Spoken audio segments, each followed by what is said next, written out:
People who understand that life isn't fair spend a lot of time preparing for the unfairness so that when it comes your way, it's all how you handle it, which gets into this whole victor or victim mindset. Okay. If you have a victor mindset in advance of unfairness, it's not that it's not unfair, it is unfair, right? But how you handle it, how you respond, and the results is what life is all about.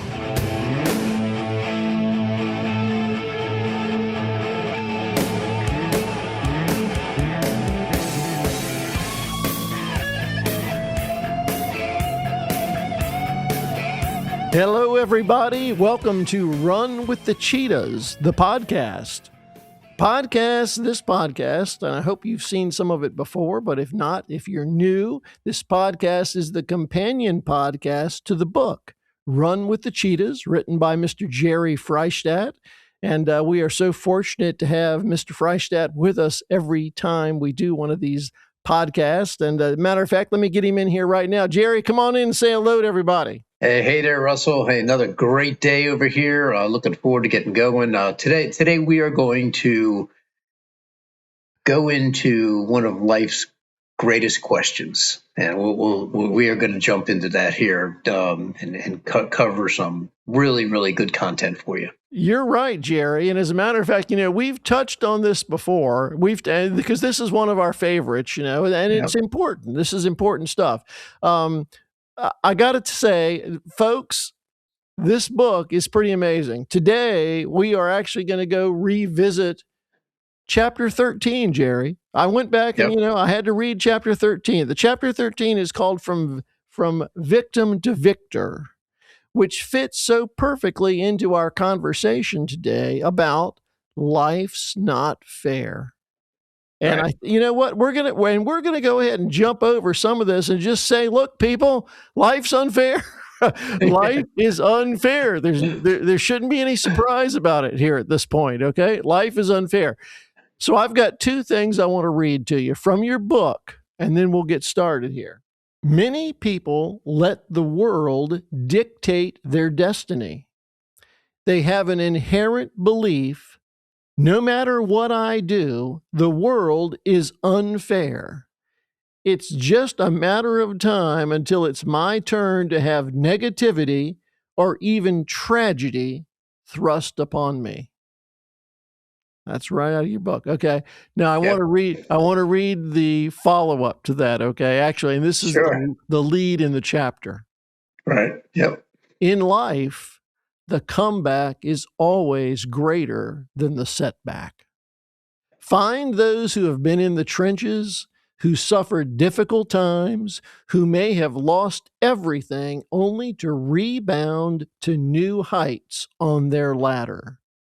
I have never met anyone who has achieved anything worthwhile who didn't at some point recover from an event that caused severe pain and suffering. It's all part of the game. Jerry, we know life is unfair. We know that. We have to know that. Okay. I mean, and if there are people new to this conversation, folks, life is unfair. It is. But Jerry, why is it so hard for us as adults to understand that? Well, let me set the tone of this. Let me set the tone of this conversation by asking you a question, right? Okay, so if we know up front life is unfair, randomness, negativity, the stuff that's thrust, no matter what you do, no matter how great of a human being you are, no matter how much you work at something negative or tragic can be thrust upon you any moment, anytime, and I always like to say, we all get that call, that call we don't want, right? And so if you know life is unfair up front, can there be anything unfair about it? Well, I know that's a great question. Okay. Right. And here's the basis of the question. It comes back to mindset. And the reality of it is that the majority of people just don't prepare for it. You see, you can't eliminate all randomness in life, but you can have a big influence on its outcome, right?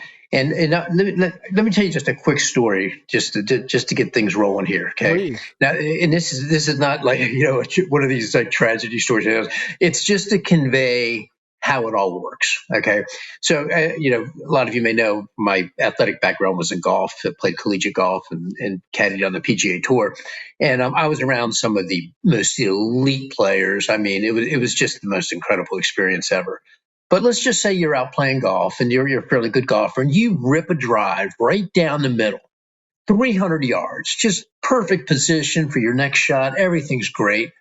You walk out there and you get to where your ball is and it's sitting in a divot from another player that either didn't fill the divot or some courses, just leave their divots out there. But whatever it is, the ball is sitting in a divot.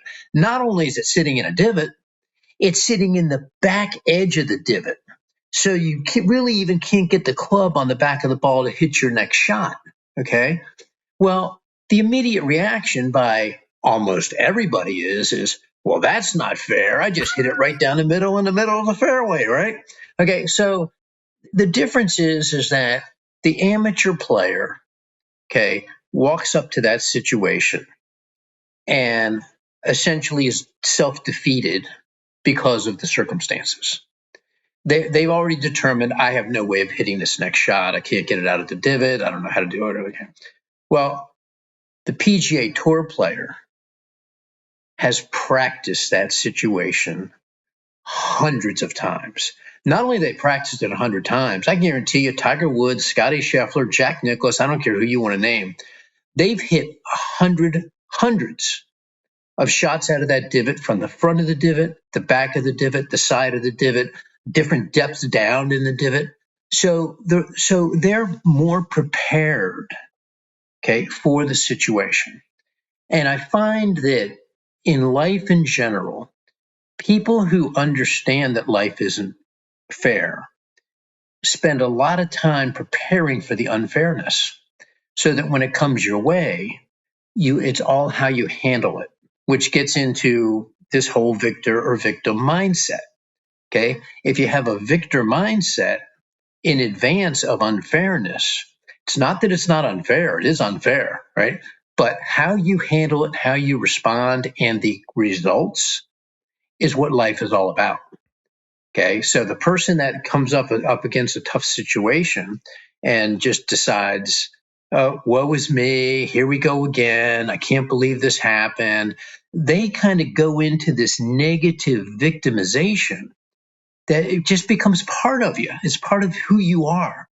And the exact opposite is true for people who live a victor lifestyle, where they come into a situation. It takes a lot of practice, takes years. I'm not saying this is an easy mindset to get into, but after you conquer it multiple times, every time you come up against those situations, and you may have short-term negativity. We all do, especially if it's a tragic situation. There's a mourning period, whatever that might be. But you still have the capability of realizing that this is not all encompassing. I've been here before. I'm going to get through it. And that's the difference. So, yes, life is very unfair, but how you respond to the unfairness will determine, your destiny. Well, that's just fabulous, and I'll tell you what, it hits on two things that I want to highlight, and just Jerry, just so you know, this is definitely not in order of our outline. Okay. Okay, but here's the deal. You talk about a golf shot. I want to talk about the scale of life is not fair for a minute. I want to talk about the continuum of life is not fair. Life is not fair at the low end when you're in the Costco line, which is long, and then someone goes to open another register and they take people from the back or new people instead of bringing you over. That's some people would say that's unfair. That's unfair. Yep. And then we have traffic unfair things. Okay. And then we have tragic unfairness, Yep. sickness, we have divorce, I mean, these are things that when they happen are really upsetting, unsettling to someone's life. I'll get to a couple more in a few minutes, but so we Yep. have this continuum of unfairness, and here's the deal about it: the mindset is really the big deal here, and here's why. Here is why. You mentioned it: victim or victor. The truth of the matter is that you perform better. You as a human being, you as a person, your person performs better when you have the victor mindset. When you have a victim mindset, you're not performing at your best. And I mean, we can go deep on this, but that's a shortcut right there. That's why this is important. People need to understand that life is not fair, and we need to learn how to deal with it. I mean, that's just and you said it perfectly. And the shot, having that shot in the divot, oh my God, Right. that would be awful, dude. Yeah, I mean, there, what you're saying right now also just gets back to, the optimistic lifestyle versus a pessimistic lifestyle. Which again, there's a lot of reasons people are pessimistic and and have victimization mentalities and things that they feel they've been victim to or haven't experienced the ability or the right mentor or the right coach or whatever it might be to get them to see things a different way. So that's again that it starts with a basic discipline of just an understanding and a realization that that the world is not against me. As a matter of fact, if you take a look around, the world is weighed heavily in your favor. Well, I think that, getting into expectations for a minute, I think most of us want and expect what we consider to be a fair and just world. Right. We expect this to be a just life. And in many ways it is. And unfortunately, in many ways it is not. And you have a comment about expectations. Here we are. We're talking. This is a Run with the Cheetahs, and you point out that even the fastest cheetah, the fastest animal on Earth, loses most of its hunts. Correct. What can nature teach us about expectations? So this world that we live in, okay, another aspect of it is and this gets back to another thing I say in my book about the playing field, right? And you can't change the playing field. So you have to accept that humans were designed this way. Okay, the world is designed this way. I couldn't tell you why, but I mean, the reality of it is think about it. What if there were no setbacks, no tragedies, no events, or anything like that? You know, our spirit is designed to deal with things and come back and do it again. All animals except humans have an inherent built-in ability to compartmentalize situations. Okay, because it's just nature. Okay, they don't have the brains that we have, so they're every animal on Earth is faced with random situations every day. They compartmentalize it, deal with it, fix it, and move to the next thing, and never even question anything. Okay, because it's just in the nature of the way animals are. And humans, whether you believe it or not, originally we were the same way because just like every other animal, our brains are wired for survival. But over time, what's happened is the evolution of abundance. Mm-hmm. And that gives us options. It gives us options to be lazy, unaccountable, weak. And because of that, in the modern world, and as brains have developed and so forth, it becomes your obligation, okay, to embrace that cheetah mentality, okay, if you want to live an extraordinary life or a life of, a victor mentality. You have to actually train yourself to do this stuff because, 100,000 years ago, it was built in. If you didn't go out and execute, you died, right? Right. There were no options. And Yes. those options we have in life today, in some ways, even though there's tremendous benefit to it, in some ways makes us a sadder society.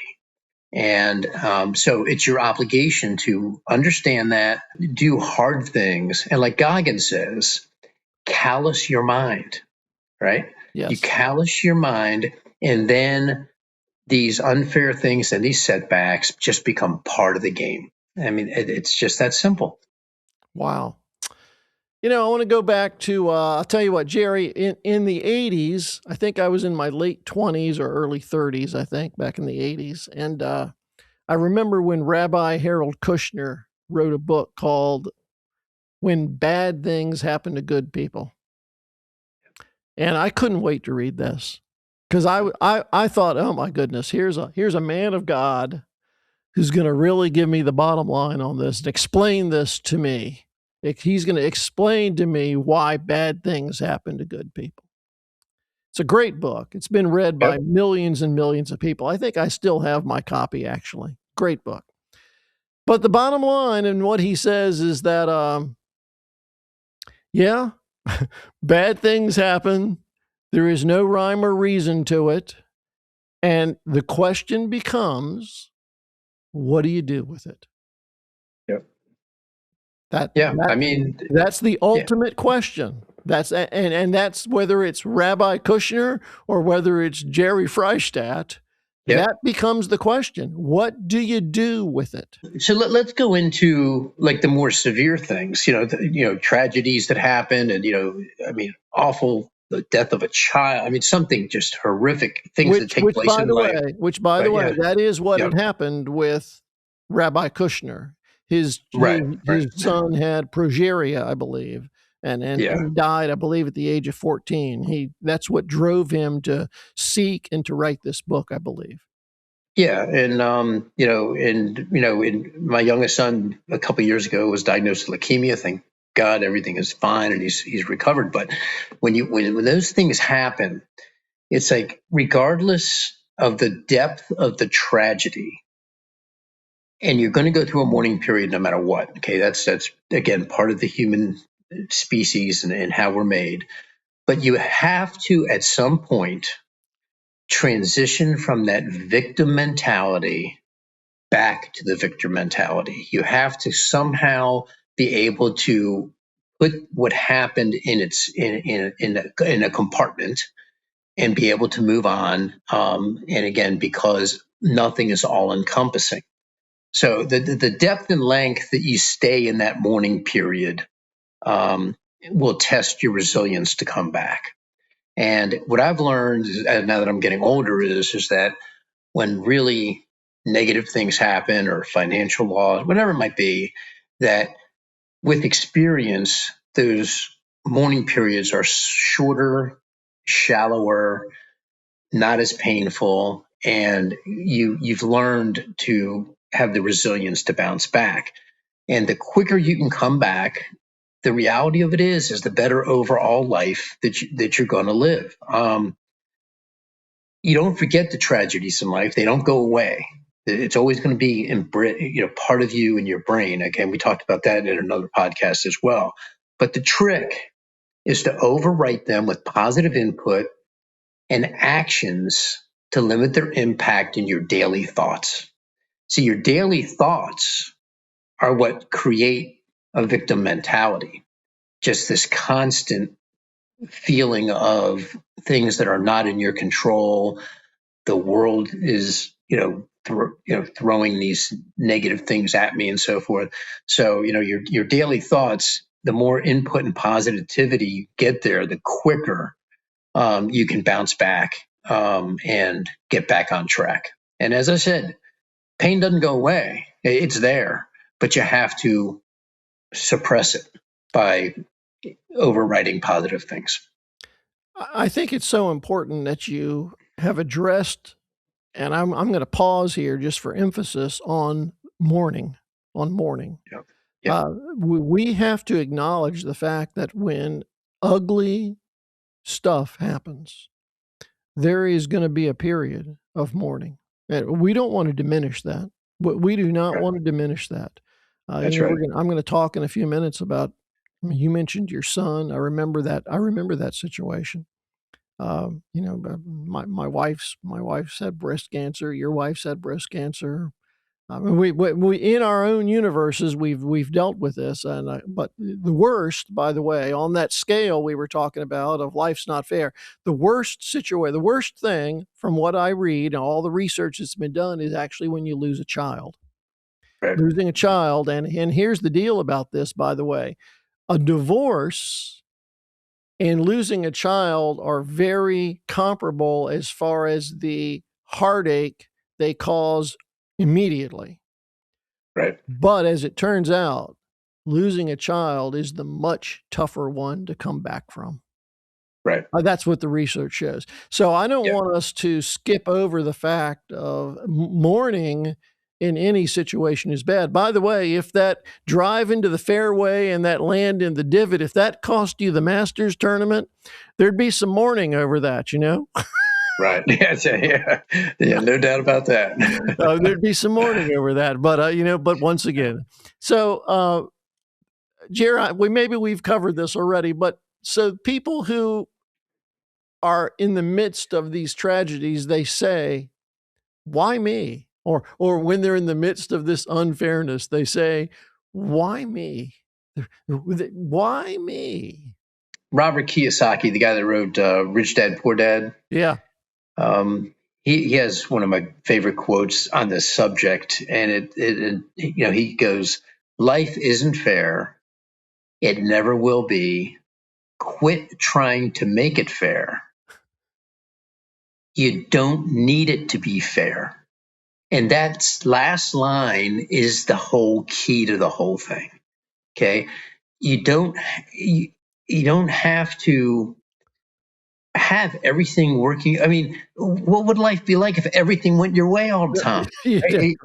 That'd be pretty sweet, but never mind. Yeah, well, but everything becomes relative. Yeah. Okay, so what I'm saying is like, if you had the ability to eat out at a 5-star restaurant every single night and have chefs serve you the greatest food every single day, well, after a couple of months, guess what?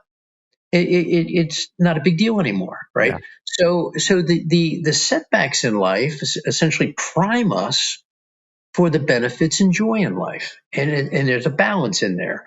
But I think what Kiyosaki's really saying about this subject is that your approach needs to be tied to your core beliefs, right? When you're dealing with unfairness, that last line of "you don't need it to be fair."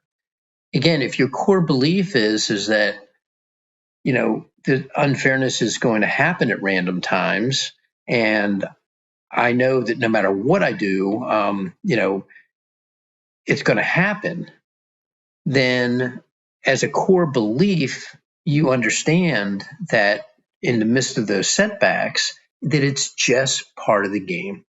And you have to have the resilience just to bounce back from it. So I think, that's kind of my answer to that one. I think it's I think that's a fabulous answer. What a great quote that is. That's excellent.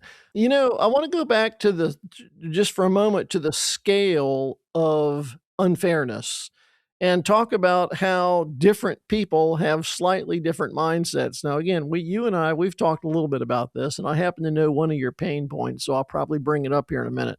But like for me, I'll give you an example. If I'm in traffic, and I do a lot of traveling up and down I-95. Okay. So, there's constantly construction going on, and you run into a situation where a sign says left lane closed ahead, move right. Okay. Right. So, because I'm a rule keeper, kind of guy, if I see that sign, I move over to the right.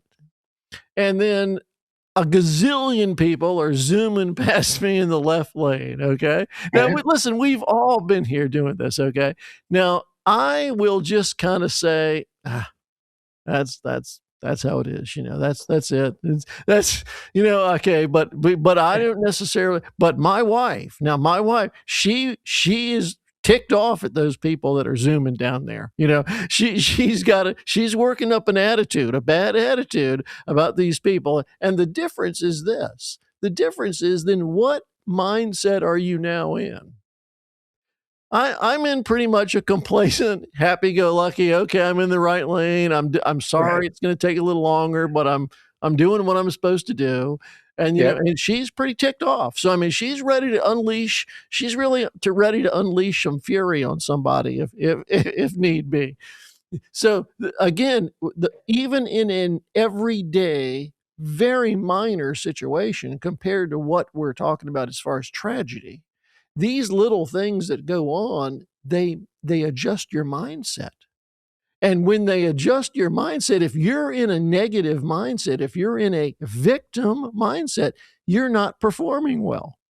You're not performing at your best. And I just think that's important to realize that yes, mindset's important in the big, in the ugly, in the big ugly, the death of a loved one, the divorce. Mindset's really important. It's also important in all those little daily things that go on. Right. And what you just what you just said is what what makes us all different. Okay. So the person zooming down the right lane That's you. is okay. It could be me. It could be, but that person mentally is thinking, "What's wrong with all these other people? Why are they? Why? What? They don't understand the efficiency of getting down as far as you can get down before you merge over. Maybe it's an efficiency, out of my book, being an efficiency freak, where everything that you do is maximized for maximum output and potential and things like that. Yeah. So again, there's not a right or wrong to I this. love it. No, I love To it. your question, right? Yeah. Right. But that's the understanding. So your wife is really upset about those people, and those people are wondering what's wrong with everybody else. I love it. I love every Right. bit about this. Okay, so Jerry, here you go. You made reservations for your wife's birthday dinner. Okay, so Yep. a tough place to get reservations at, but you made reservations a couple of weeks in advance, and you two show up for dinner. You go up Yep. to the girl at the desk, and you say, "I'm here," and she says, "Great, Mr. Freishtat. We'll have your table here in just a moment." And then Yep. while you're standing there waiting, another couple walks up and they say, we don't have any reservations, any chance of getting in here. And she says, maybe we can work you in. All So right. then you get seated, and then these other people get seated several tables away from you. And the servers come up and deal with them first. The servers Yeah. come up and deal with them first, and they're taking their order, and you haven't even seen a server yet. Now, I know you well enough to know that sets you off. Right. Well, the part of the reason that's so any inefficiency, because I'm a career 40-year entrepreneur, run multiple businesses, and I've always been in the consumer related businesses. I understand the importance of that. So my aggravation a lot of times is this is not a well run company. Yeah. Right? Yes. Or these people weren't trained properly, right? Okay, and as everybody knows, there's not too many well-run companies, right? So it's something that, yeah, does that bother me, and would I be agitated and aggravated about it? I 100% would be, but again, that's one of those things. Getting back to the two people in the lanes, that's a pet peeve of mine because of my previous experiences Yeah. in understanding what it takes to take care of a customer.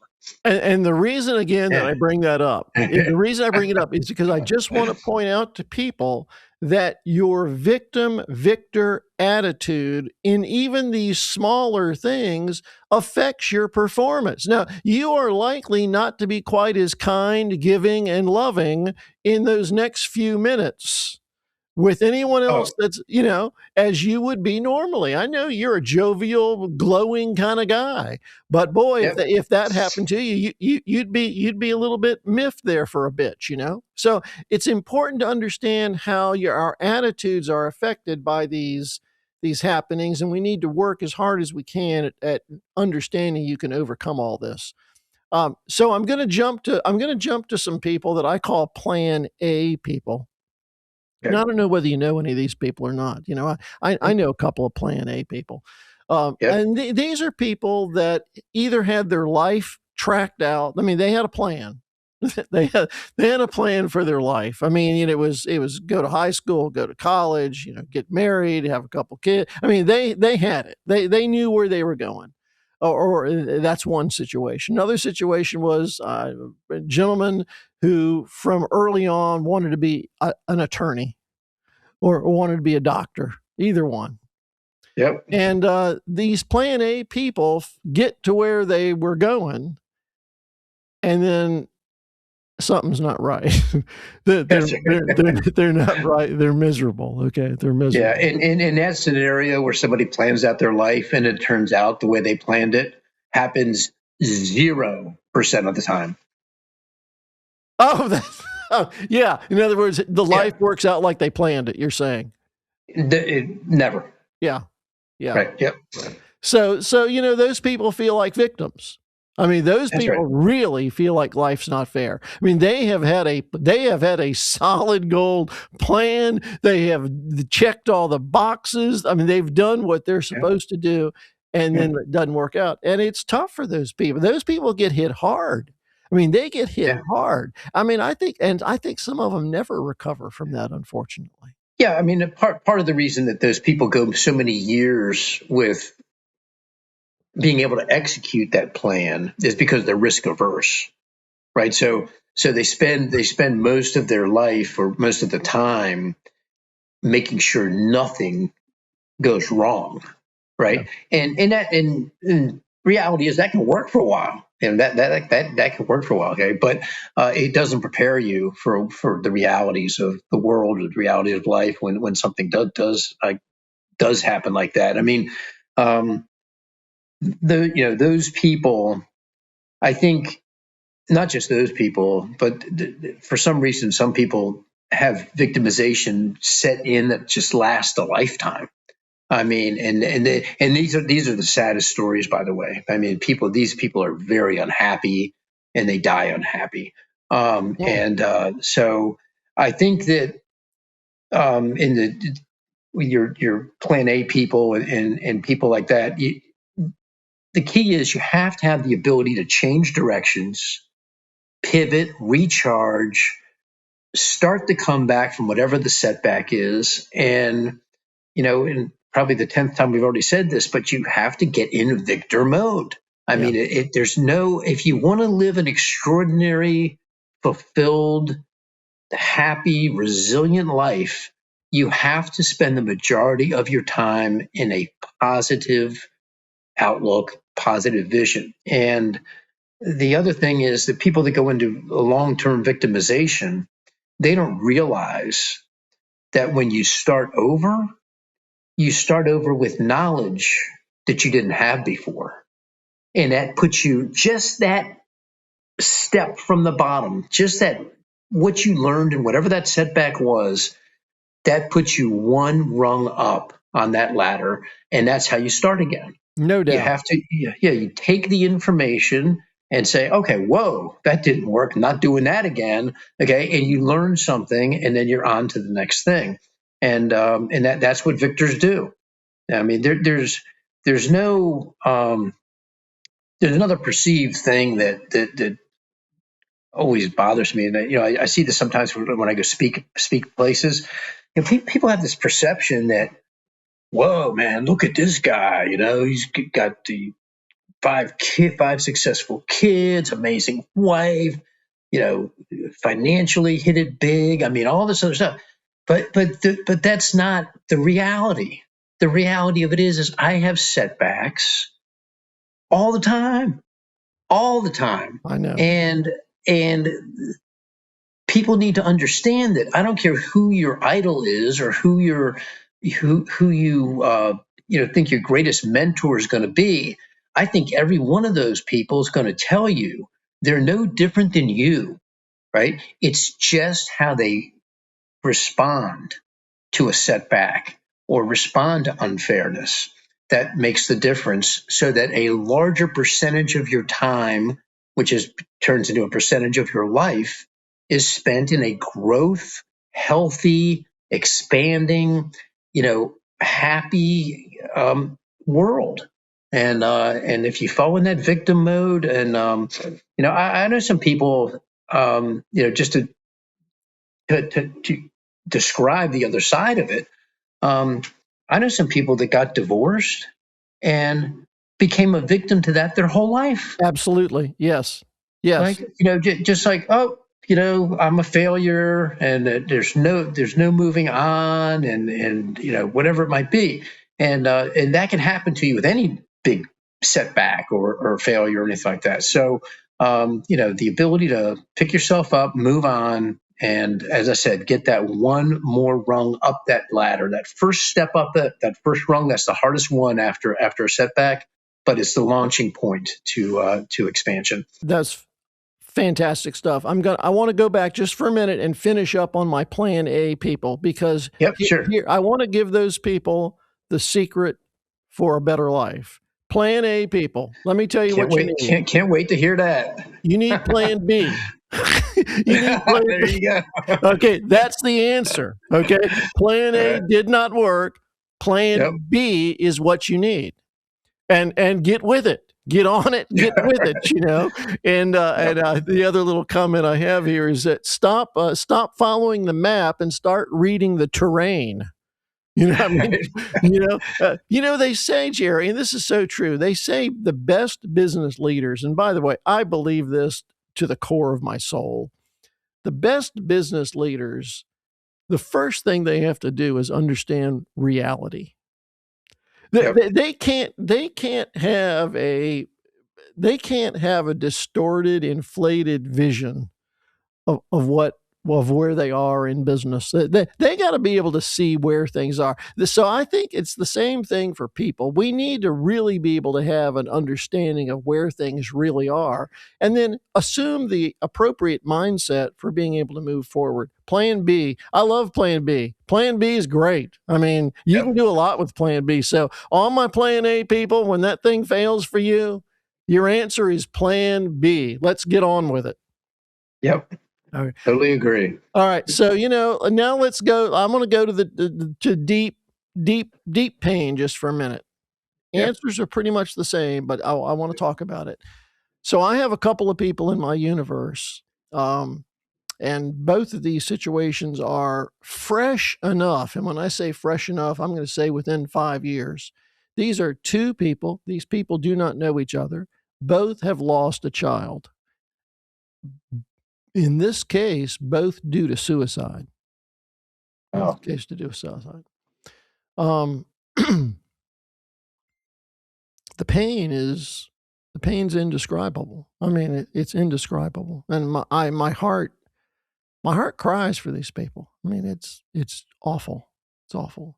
And so I think, again, we have to acknowledge that there is mourning. There is a grieving. There is a grieving period, and I don't have any idea how long that is. And as I mentioned earlier, the research shows that the recovery from losing a child is the longest recovery of any of the pain points. I mean, divorce, you overcome quicker. I know some people don't, as you just mentioned, but generally speaking, the research shows. So I don't know quite what to say to these people, except do your best to understand you're going to grieve, and to accept the situation, surrender to the situation. And again, what really brought this whole topic to mind for me is one of these people, young lady I know who lost a son. She sent me a song called Divine Surrender. And it's a matter of, you finally get to that point at some point where you just say, I can't do it. I'm done. I can't do it anymore. I can't take it anymore. I'm done. And the good news about divine surrender is that even when you finally have left it out there, you're done, you're out. Now you have to move forward. So it is your line, which I've seen. It's accept, and move forward. It's accept and move forward. Don't deny. Yeah, accept and correct. Accept Right. Yeah. and correct. Thank you, Jerry. Right. Thank Yeah. you. Yeah. Yeah. Accept and correct. Yeah. And that Yeah. might not be the perfect language for that situation, but the bottom line. So you, and I think we all, for a moment, can understand if that sort of an unfortunate thing happened to you, it would be just as painful as you can imagine. But that divine surrender, if you get to a point where you just finally have given up, you've given up. Yeah. I mean, on this subject, like people in the self-help arena like us and everything else, we're the majority of us are like anti-therapy. Someone says, oh, their woe is me on small issues and trying to get little things in their life straight and everything else. My answer to that is go to the gym. But in these tragic situations, Russell, I am a big believer in, there are times, where you need to seek professional help. Mm-hmm. And my advice on that is and I cover this in my book about only 10% of people are at the top of their field in what they do. So if you go seek professional help for these types of circumstances, you got to make sure you're with the right people. Yes. And it's very hard to do. But there are things in life. I mean, it's very sad that are, really tough to overcome, really tough. Yeah. Okay. And, but hopefully for those people that and everybody else that's listening that may have a similar situation, hopefully you find something now. I mean, and find a launching point to, kind of, honor the loss in a positive way of what they would want for you. And try to live as full a life as possible. No, you're right. You try and live as full a life as possible in spite of what has happened. I think that's good. Two things I got for you. Boy, then we're going to turn the corner on that. And that was, I think that was important that we stated all that. Two things. Stephen Covey, whose book, has been a tremendous bestseller. What's the name of his book? 7 Habits of Highly Effective People. Yeah. Yes, and it's a great book. And by the way, one of the guys that works with me, that is his Bible. He absolutely loves that book and just keeps it on his desk all the time.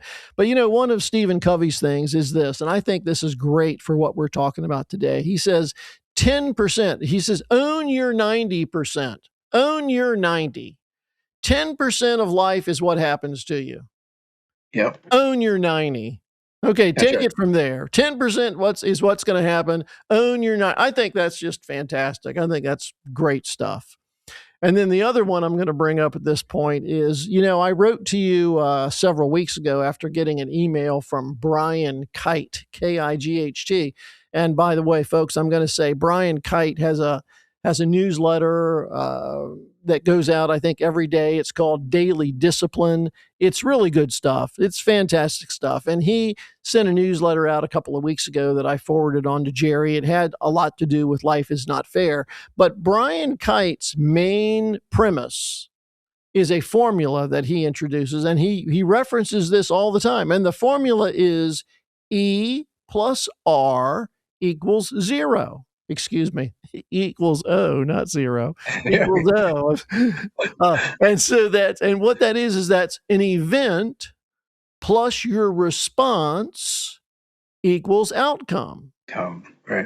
And if we just stop for just a second, here's the deal. The only thing you really have any control over in that formula is your response. Right. In other words, something happens, the event, you now have a response, and there will be an outcome. And by the way, I mean, he drills this nonstop because it is so true. I mean, it is so very true. So, I mean, that's how we should look at most everything. There's an event. How are we going to respond?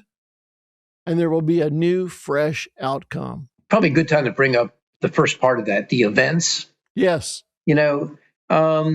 There's, again, this is just one of those phenomenon things that people need to be aware of.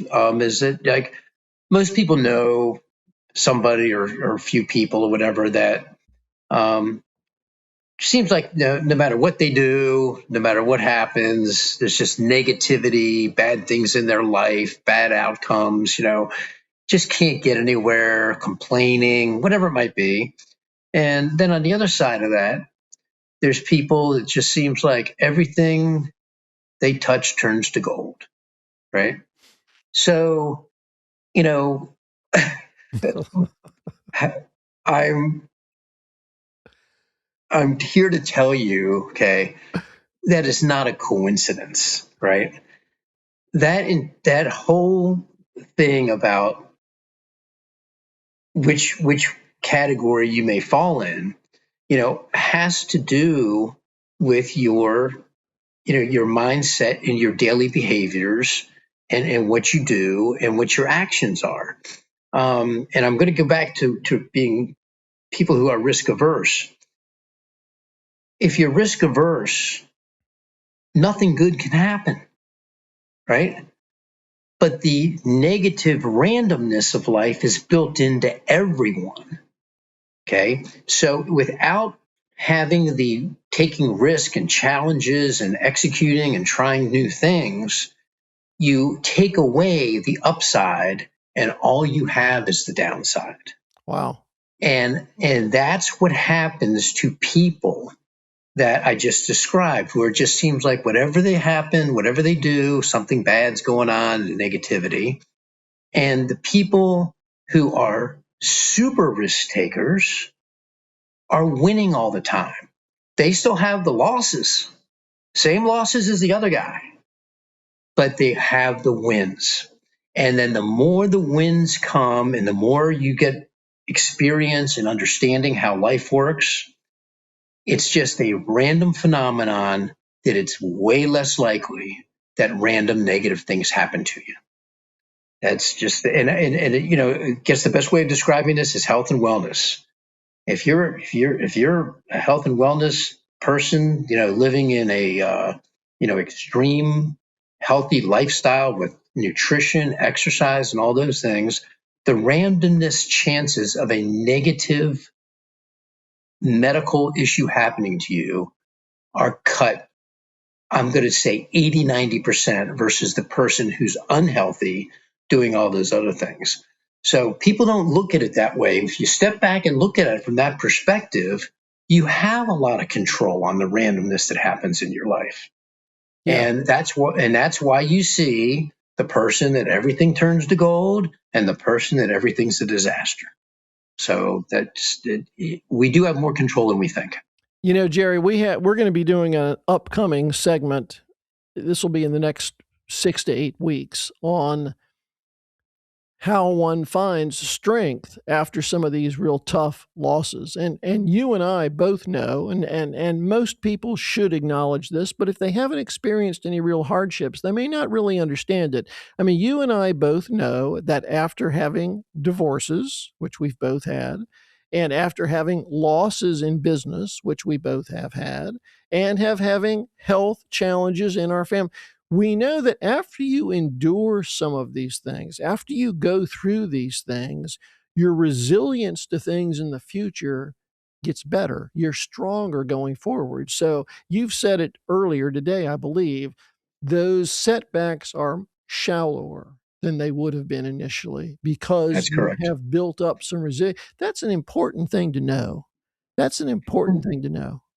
Yeah, and that's why when you describe that scenario, that process, the first tragedy or the first major setback is by far the toughest, and that's why I'm literally going to say it's almost easy. It almost happened to me. Almost happened to me in my divorce. Almost easy to fall into that lifetime victim mode, and so getting through that first one, and the only way, and people always ask me, well, how did you recover from that? What was the moment? What transition to get you on the right track? And I don't really know. I don't really know the answer to that question. but there was just a certain discipline that just came across me after 2 years of, I had four little kids at the time, and I just woke up one day and I just said, I can't be like this anymore. I think you said, I think I can almost imagine you saying, I've got to do better than this. I've got to do better Yeah, than yeah, this. yeah, exactly. And so, and again, I think that's just part of, again, somebody, a professional in the field can answer this a lot better than me, Yeah. but it's part of that mourning process where I don't know how long it takes or how low you go or anything else, but you get to a certain point where just the tide turns. And for people who are going through real tough times, you need to embrace that mindset that it may not be today, next week, or next month, but the tide is going to turn. Wow. Good stuff. Jerry, I think we've covered we've covered some good stuff here. And I think we want to wrap this up a little bit. Let me ask you this.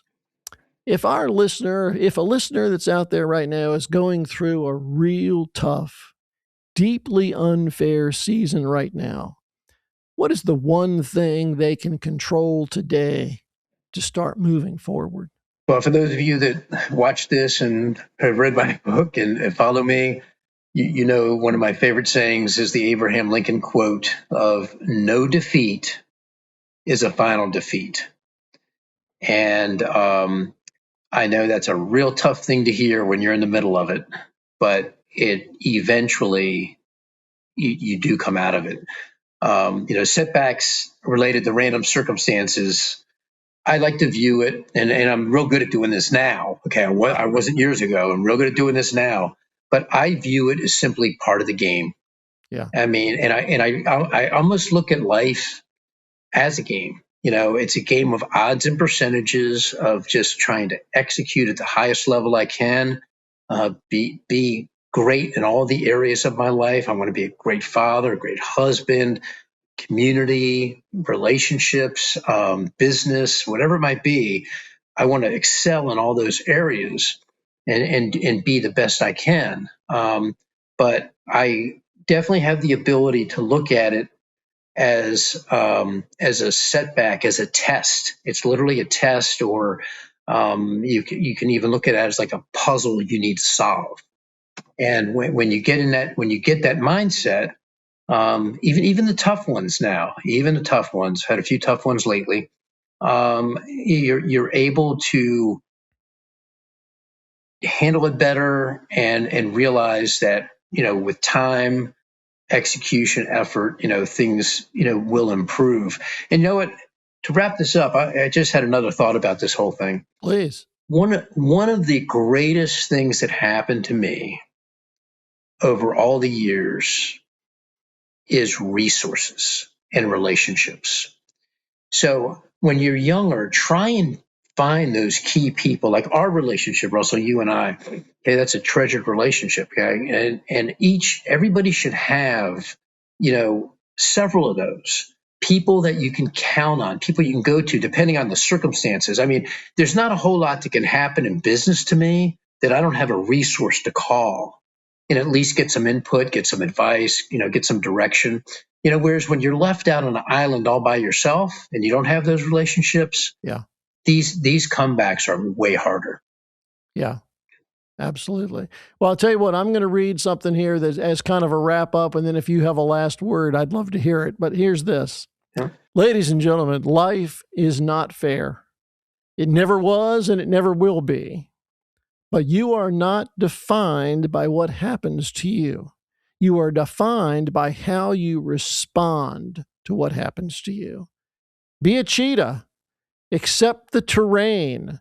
Surrender to what is, then run anyway with the pack beside you. What do you say, Jerry? Yeah, I love that whole thing. Yeah, I think my final thought on this topic for today is I want people to get in a mindset of acceptance. Yes. Acceptance that unfairness is inherent in human beings, inherent in the world. It's going to get thrown at you, randomly, time to time, at different depths, and different levels, and you need to wake up every day knowing that is embedded in the lifelong game that you're playing. So, and let's just go back. Let me wrap it up with this. If you know life is unfair, can there be anything unfair about it? I love it. Right? That's great. There you go. Yep. Ladies and gentlemen, Jerry, thank you so much. Ladies and gentlemen, first off, if you're new to us and you're still with us here at almost an hour, well, thank you for joining us. Thank you for staying with us. If you liked what you heard, please give us a like, share this with people. So maybe somebody you know is going through a tough time. This might be something good to hear for them. It might be helpful. I want to recommend once again, this book is amazing. I've read it several times, but I went back and got into chapter 13 before this because I wanted to review some of the things. It's fantastic material. And I also want to let you know that, Jerry is available for speaking engagements. He can do things local in the Washington metro area, and he can also do some travel and get out to wherever you are. So if your organization or business has a need for someone to come in and really speak the truth and get people going on the right track, Jerry is the man. Let me tell you, I've heard him. He's fantastic. So I want to thank you for joining us today, and we will see you soon with another podcast here in a couple of weeks. We've got a couple of real nice topics coming up. Jerry, thank you so much. Talk to you soon. We got a new one coming up soon. See you, buddy.